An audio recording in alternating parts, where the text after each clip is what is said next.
علیکم السلام و رحمت الله و برکاته. وارد سوال نمودن در بابت مس کردن بر جوراب یا نسکی جایز است یا نه. و همچنین پیش از این هم دیگر دوستا و برادران سوال نمودن در بابت مس کردن بر جوراب و نسکی و همچنین سوال نمودن که آیا حدیث صحیح در این بابت داریم یا نه. جزاکم الله خیرا. بسم الله والحمد لله و صلاة و سلام علی رسول الله. اما بعد، مس کردن بر جوراب احادیثی که در این باب هست، یعنی ما حدیثی نداریم که تمام علما اتفاق کرده باشند بر صحت بدن حدیثی که در بابت مس بر جوراب نسکی باشد. یعنی حدیثی که تمام علما به صحت بدن اون حدیث اتفاق کرده باشند. بلکه حدیث داریم که عده از علما حدیث صحیح میگن، عده از علما دیگر حدیث ضعیف میگن. البته علمای معاصرین محققین که در بخش سند و روایت حدیث هستند، از جمله احمد شاکر رحمه الله و شیخ البانی رحمه الله و دیگر از محققین تحقیق نمودند در باب رجال و سندهای حدیث، به این خلاصه و به این درجه رسیدن که بله حدیثایی که در باب مس بر جوراب و نسکی هست، حدیثاشون به درجه صحت میرسد، این حدیثاشون صحیح هستند. از جمله اون حدیثی که هست در مسند امام احمد رحمه الله بر روایت ثوبان رضی الله عنه میآید که فرمودند که بعث رسول صلی الله علیه و سلم رسول الله صلی الله علیه و سلم سریه فاصابه البرد. جناب رسول اکرم صلی الله علیه و سلم یک سریه، یک جیش، یک گروه از مجاهدین فرستادن، فاصابهم البرد، اونها را سردی رسید، اصابت کرد. فلما قدموا علی النبی صلی الله علیه و سلم شکوا الیه ما اصابهم من البرد. وقتی که منازل جناب رسول الله صلی الله علیه و وقتی که برگشتن اومدن، اونها شکایت کردن از آنچه که اینها را اصابت کرده از سردی. فامرهم ان یمسحوا علی العصائب والتساخین. جناب رسول اکرم صلی الله علیه و سلم امر کردن که شما مسح بکنید بر عمومات و عصایب، اونچه که در سرها بسته می شود، و تساخین، اونچه که در پاها شما میکنید در پاها پوشیده می شود. رواه ابو داوود فی سننه، امام ابو داوود رحمه الله در سننش این حدیث ذکر میکنه، و همچنین امام احمد حنبل، و همچنین دیگه حدیثی در مسند امام احمد حنبل، و همچنین دیگه حدیث مغیره ابن شعبه هست در مسند امام احمد حنبل رحمه الله میاد که ان رسول صلی الله علیه و سلم توضأ و مسح علی الجوربین و نعلین. جناب رسول اکرم صلی الله علیه و سلم طهارت کردن و مسح کردن بر جورابا و نعلین بر کفشاشم. دیگه حدیث داریم و حدیث از ابو موسی اشعری هست، از ابو موسی اشعری هست به روایت ترمذی میاد، ابن ماجه میاد که و حتی باب اسمه که اینها باب المسح علی الجوربین و النعلین، تو حدیث صحیح حسن میگه امام ترمذی رحمه الله حدیث را، همچنین که به روایت ابو موسی اشعری میاد که قال بیان کردیم توضأ و مسح علی الجوربین و النعلین. جناب رسول الله صلی الله علیه و سلم طهارت کردن و مسح کردن بر جوراب و نعلین. این حدیثا یک حدیث ثوبان است، یک حدیث مغیره بن شعبه است، و یک حدیث ابو موسی اشعری است که در ترمذی و ابن ماجه و در مسند احمد اینا ذکر شده هستند، و این حدیث به درجه صحیح علمای محققین رساندگی هستند. پس از اینجا معلوم شد که حدیثایی داریم که حدیث صحیح هستند در این باب. و همچنین از غیر از این هم از سلف هم داریم، از صحابه و همچنین از تابعین و همچنین از ائمه و مجتهدین، بگیم اثرهای صحیح داریم که صحابه این کارا کردن هستند. خیلی صحابه زیاد در این کار و در این مذهب هم هستند و مسح بر جوراب جواز میدونن و مسح بر جوراب این کارا انجام میدن، مسح هم بر جوراب هم بر نعلین. حتی رسول صلی الله علیه و سلم فرمودند که علیکم بسنتی و سنت الخلفاء الراشدین المهدیین، یعنی در حدیث هم چون که در میآید که اگر که شما زندگی میکنید بعد از من که وقتی که شما در حیات هستید و وقتی که زندگی بکنید اختلافای خیلی زیادی میآید، شما چیکار بکنید؟ مثلا پرسیدن که چیکار بکنیم؟ فرمودند که علیکم بسنتی و سنت الخلفاء الراشدین المهدیین، شما سنت من و سنت خلفاء الراشدین را، سنت من را اول و بعد اون سنت خلفاء الراشدین را شما چه کنید؟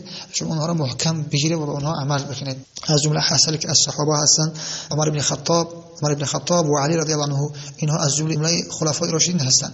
عمر بن خطاب و علی و ابي مسعود و البراء و انس و ابي امامه و سهل و عمرو بن حریث و حریث و ابن عباس ابن عمر ابن وقاص، همچنین عمار و بلال و ابن ابی اوفا و مغیره و ابی موسی اشعری رضی الله عنهم. این بگیم جمع از اثرهای صحیح با سندهای صحیح اثر هستند، یعنی از صحابه اینا بگیم ثابت است که این افراد صحابه که الان نامهاشون بیان کردیم اینها مسح بر جوراب و بر نسکی که امروز ما شما میگیم و اینها مسح کردگی هستند. و همچنین از تابعین که قتاده و ابن مسیب و ابن بگیم سعید بن مسیب، ابن جریج، عطا، نخعی رحمه الله و الحسن و الخلاص و ابن جبیر و نافع رحمه الله، این افراد به سند صحیح این آمده هستند، اینها هم تابعین هم کردگی هستند.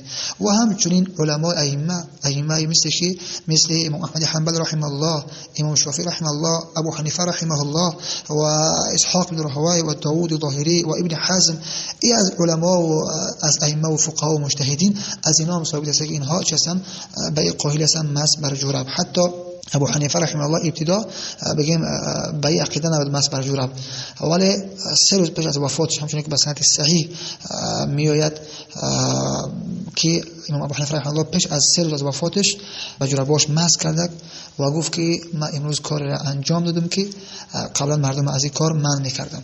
یعنی خودش بعداً گفت که حدیث صحیح است. حتی در یک قول دیگری هم خود امام ابو حنیفه رحمه الله با امام ابو یوسف رحمه الله در قائل بر مس جورب نبود و امام محمد قائل بر مس جورب بود. امام محمد شاگردی امام محمد امام ابو یوسف رحمه الله شاگردی ابو حنیفه رحمه الله هستند. یکیش با همراهی ابو حنیفه رحمه الله بر نبودنی بگیم قائل نبودنی بر مس بر جورب امام محمد بود و در 3 روز پیش از وفاتش خود ابو حنیفه رحمه الله بود دوباره برگشت از قولش و اومد و چون کرد مس بر جوربش کرد که به سند صحیح ثابت است که پیش از وفاتش مس بر جورب کردگی است. و همچنین از امام شافعی و امام احمد حنبل و دیگر از علما و از تابعین و از صحابه همچنین که برای شما ذکر کردیم. و دیگر اینکه شروط هایی که میگذارن که مثلا محسی مثلا اون چیزی هست که او باید 3 شبانوز با راه بگردی نداره و پوستی باشه و فلان باشه، برادر عزیز این چیز اصلا در شریعت آمدگی نیست. این شرط و شروط ها اصلا در این شرط آمدگی نیست که باید چیزی چی باشه بگیم رنگ همون باید غوث باشه، رنگ همون باید پوستی باشه. این اصلا در شریعت اگر بخوایم از شرع از قرآن و حدیث بگیریم اصلا آمدگی نیست همچین شرط ها. همچنین که شیخ حسین تیمی رحمه الله میگه قیاس میکنه مس کردن بر جوربه، میگه اگر چه حدیث رو ضعیف باشه قیاس میکنه مس کردن بر جوربه بر چی بر محسی و میگه که اون شروطی که هستن اون شروط اصلا در کتاب و سنت رسول صلی الله علیه و آله شروط نیستن که با خیلی باشه و فلان باشه، اصلا نیست. برعکس میگه باز میفرماد که برعکس همچنان که در محسی احتیاج و نیاز بوده شریعت جواز داد، پس در بگیم جورب یک احتیاج و نیاز است برای مردم. حتی بعضی متاسفانه به خاطر همین چیز که سردی هست نماز نمیخونن، یعنی پون سردی هست میگم زوری و متوا به خاطر با این سبب ها نماز نمیخونن، به خاطر که در پاهم چخیر ما در سردی بریم کنیم جوربمون پاهم بشویم. هست این افراد هم به این خاطر از این باب علما جواز هم دادگی هستن. حتی که قواعد فقهی هست که تمام فقها و علما و مجتهدین این قاعده را قبول دارن که التأثیر تجلب التيسر، تأثیر این سختی وقتی که آمده خود به خود تیسر این آسانی را جلب میکنه. این قاعده کلی است. وقتی که چون که اصل شریعت آسان به آسانی اومده است آسان میگیرد. ببین الله قرآن میفرماید یرید الله بكم اليسر، ببین قدر سلف کردن. الان شما اثر از صحابه را ذکر کردیم، اثر از تابعین ذکر کردیم، این سلف کرده است. با وجود این حدیث داریم که از علما حدیث صحیح میگن، با وجود این حدیث اثرها که در اثرها هم اتفاق دارن، این اثر از صحابه کردگی است. این کسی اگر کرد نمیتونه بگه گمراه هستی تو فلان هستی تو دیگر فلان دنبال هوا و خواهشات خود هستی، نه، بلکه اون چیزی که در شریعت اومده است سلف صالح این کارو کردگی هستن صحابه و تابعین.